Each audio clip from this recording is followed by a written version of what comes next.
Hello viewers, welcome to this session on role and responsibilities of counselors in open and distance learning system.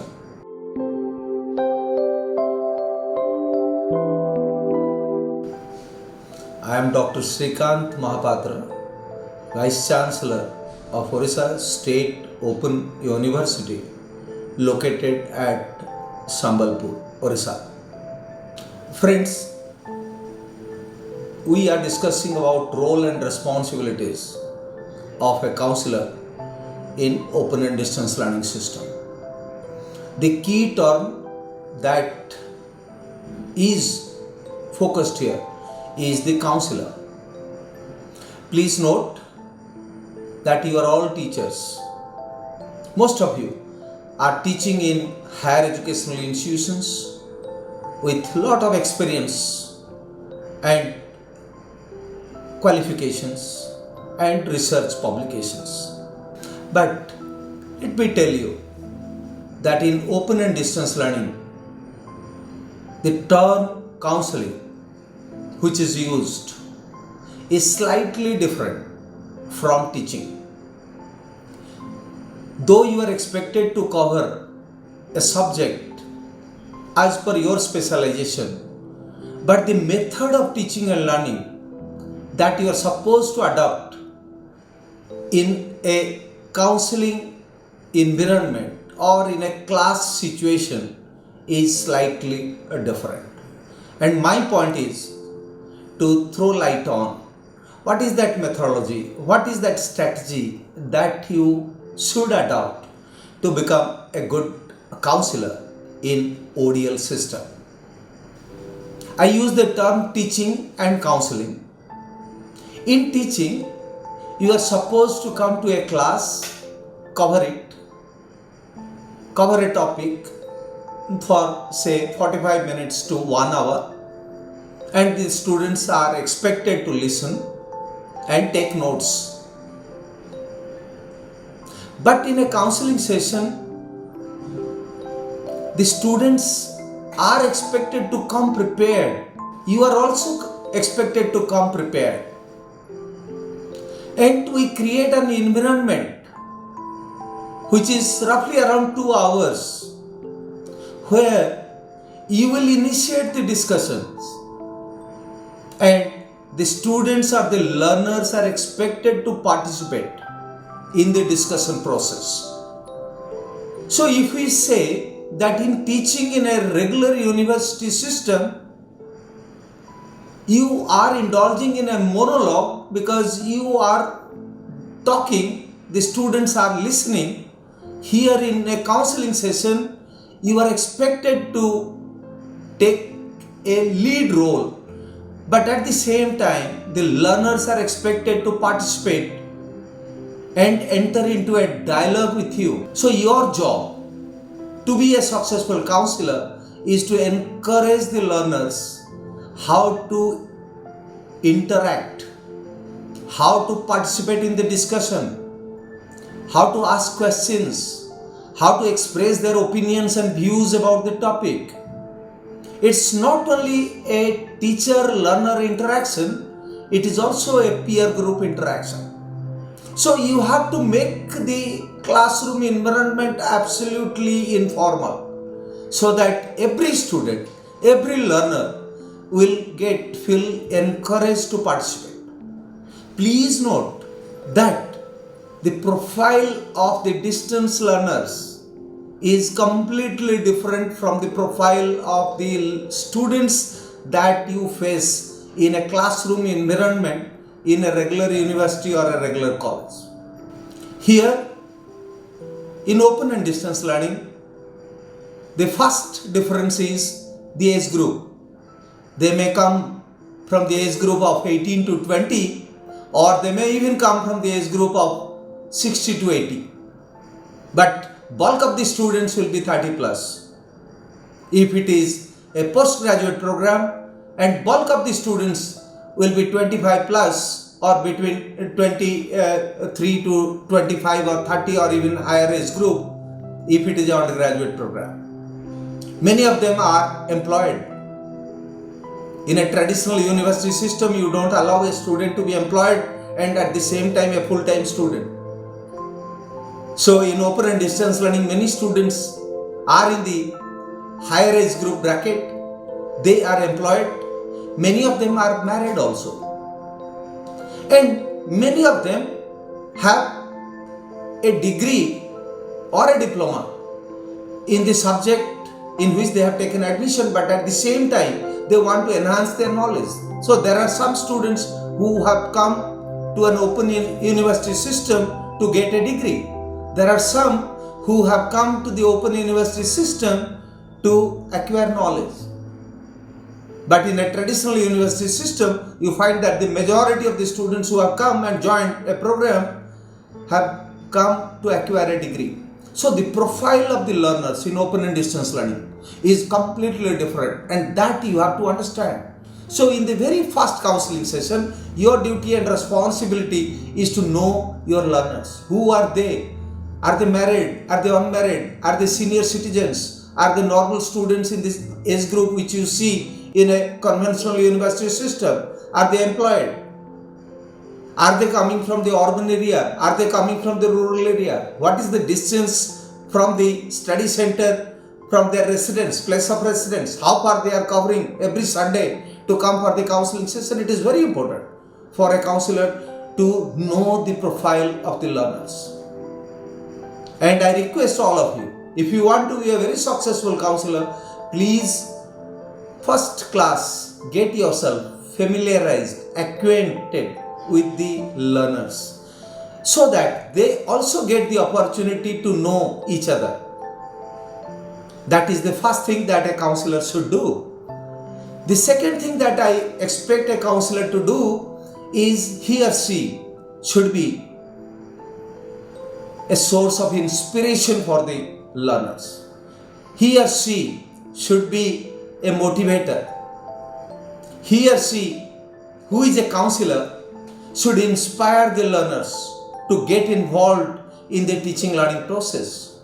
Because many of them may be school dropouts. Many of them may have left their formal education quite a few years down the line. So they have again come to an informal system of education which is called open and distance learning system to acquire a degree or to enhance their knowledge. So you have to again play the role of a motivator. You have to inspire them and you have to encourage them so that they get associated with the studies in which they have taken admission. Now, one of the greatest problem that many students in open and distance learning face is the sense of isolation, sense of alienation. So you have to encourage them, you have to integrate them with a group so that the sense of isolation and sense of alienation, sense of aloofness will get reduced day by day, and they feel encouraged not to miss your counseling session the next time or next Sunday.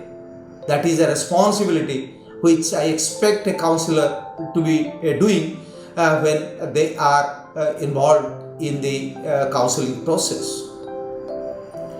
Another aspect which you have to keep in mind is that you should set an example for the learners. You should be sincere. You should be punctual. As far as timing of the contact class is concerned, you should come right on time or before time. Don't ask the student to wait for the counselor. It's not a good habit, neither it's a good practice. Many of the students, as I have said, are seniors, knowledgeable. They are part-time, remember, they are part-time students. On a Sunday, they have so many other social commitments, family commitments. In spite of all their commitments, they have come to the counseling session. So please show your sincerity, your dedication, your honesty while you come for the counseling session. Please also know that your command over the subject or the topic that you are going to cover in the classroom or in the contact class counts a lot. You should have a complete command over the topic that you are going to cover in the class. So come prepared for the counseling session. See the self-instructional material which the university has prepared. Read it, because the students are expected to read this self-instructional material when they come for the counseling session. So as a counselor, since you are initiating the discussion and actively participating in the debate that will follow, you should have complete control or command over the topic that is being covered in the self-instructional material. Please note that self-instructional material is not sufficient. You have to also encourage them to see the supplementary material in the form of videos, which are available in plenty in e-resources of the universities. You can also encourage them to go to the open educational resources which are freely available in the internet.